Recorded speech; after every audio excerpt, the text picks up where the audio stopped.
I really would like to see in this conference a greater commitment by governments to support FAO because FAO has proven to be a very reliable partner in the area of food production and agriculture.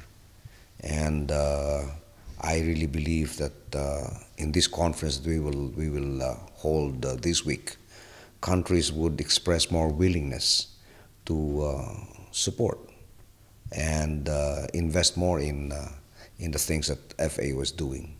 In any given country, you take away schools and maybe people will not riot. But you take away food and people will stage riots. It's that important.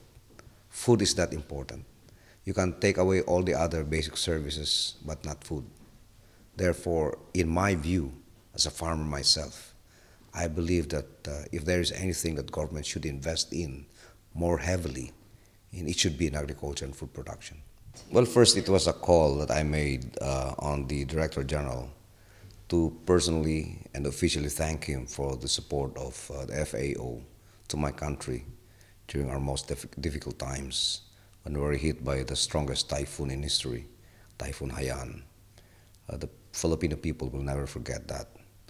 And during the conversation, the Director General also assured me and our government that FAO will come in and support our government and the rehabilitation of the conflict areas of the country, specifically the areas where there is an ongoing battle between our government and ISIS extremists, which literally devastated an agricultural area.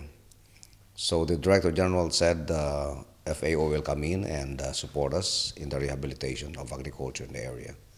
Also, during the conversation that I had with him, I emphasized my position that right now government should spend more for agriculture, invest more in agriculture than in other things, because the reality right now is very evident that countries which did not invest much in agriculture are suffering.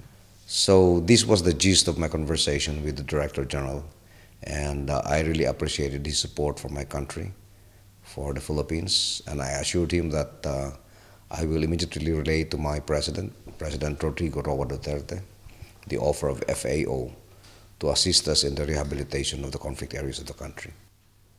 Countries which are affected by climate change, especially mine, should make sure that there is enough buffer stock of food in the locality, and food depots or stocking areas or storage areas should be established in critical regions, because our experience with Haiyan showed that when there is no buffer stock of food in a locality that is vulnerable to climate change, the problem of bringing in food during disaster would be a major headache.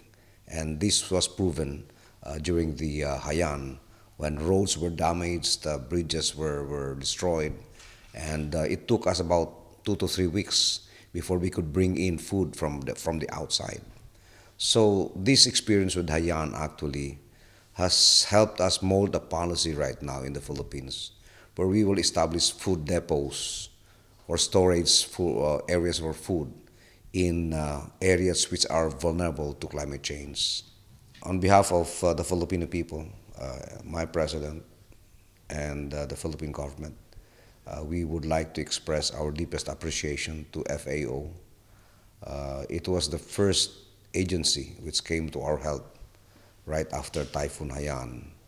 It has continued to help us, and I also would like to express our deep appreciation to the very active role that FAO in the country, our country representative of FAO, is doing in the Philippines. He's doing a great job, and we really appreciate it very much.